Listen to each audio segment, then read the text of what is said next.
values, and you will actually get a very smooth, curvy turbulence field.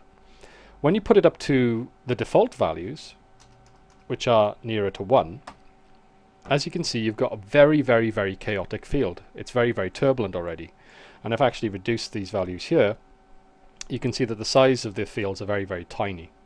So you really do have to not really use the default values for this particular force. It's actually much better to actually set this to 0 and then increase the turbulence value one click by one click to actually get the values that you want. I think I may have actually customized max to allow this. I've actually set my default spinner minimum value to be 001, which actually allows this. And I think the default value in max is 01, which means that you can never actually get down to these small values with this particular force. So if you're working with particles a lot, it's a good idea to actually go to customize preferences. I think it's a viewport item or a general or units item. Here it is. It's actually in general. It's the snap value here, and you can see I've set it to 0.001. That allows us to actually step through these values in very small increments, and that's actually very, very useful for this particular force. So if you're working with particles all the time, that's probably a preference that you want to set yourself. So as I increase the scale, let's get it to a point where we can see something quite interesting. That looks pretty good. And now if I press play, you'll see that this is actually a fixed force field that you can actually see in space.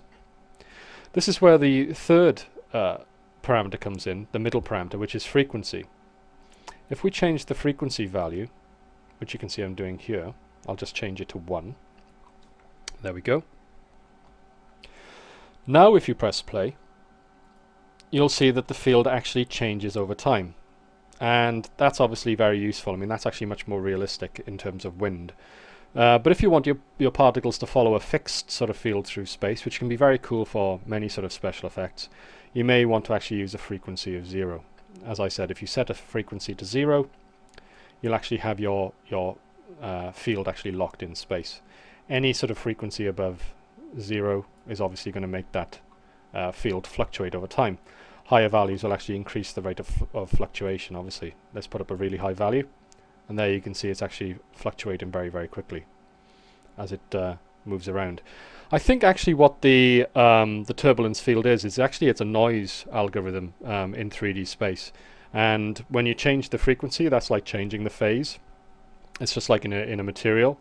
If we go up and actually have a look at a material up here, and have a look at a noise material, a noise map I should say, if you can imagine, that's actually, if I make the size a little bit smaller, not a great deal, but a little bit smaller, that's a kind of 2D cut through a kind of noise field that we see here. And as we change the phase, you can actually see that this field changes shape. And you can see it actually bears a lot of resemblance to what we're actually seeing here. So I think actually what we have with the turbulence is a three-dimensional noise field that we actually have. If we set this to 0, we have the same noise field, the same cut through that field, and obviously if we change that frequency, we're effectively animating, we're having the phase animate for us. It's a very useful force, the wind space warp, because it allows you to add this turbulence onto particles. You don't actually have to use the strength or decay values at all. You can just use the turbulence values to actually have this nice wavy motion take place. So let's have a quick look at how that actually happens before we move on to the next force. I'll just turn on that. I'll just freeze this now because we want the display of this to be in the background a little bit more. And I'll just press play to see what happens with our particles. And there you go. You can see they're all sent off in various crazy directions by this turbulence field. If I go in and change the strength to a much lower value, there we go. You should see it's much more gentle now. And there you can see our particles get sent off in various directions. Now, one of the things about the turbulence is that it does actually impart energy to your particles, and it's very hard to actually stop it accelerating your particles a great deal. So that's something to be aware of. It is actually an impulse, and I don't think actually drag has any effect on it. So it's generally a good idea to use quite small turbulence values, like you can see we have here, and then just use that to perturb the path of your particles. Now, as you can see, I've got trails in these particles to give you a better idea of how they actually travel through space. If we go down to the trail and we actually, you can see we've got a lifespan here of 0 to 37. We'll actually make that into 35, and we'll change this to 32. So we have a much bigger range, and we'll actually get rid of quite a lot of the amount of particles. Well, let's go for 300. Now if I press play, we should have a bigger particle trail, which we should be able to see behind our particles. And it gives us a better idea of their motion.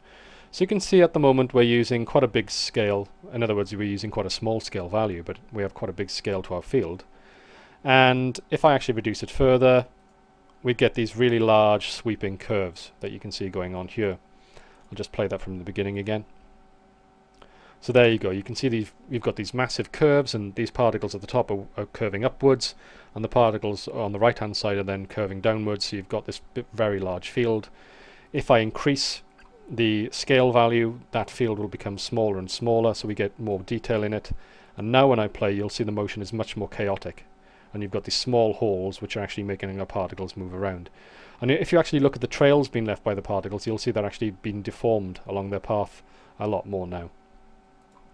So that's quite an interesting force.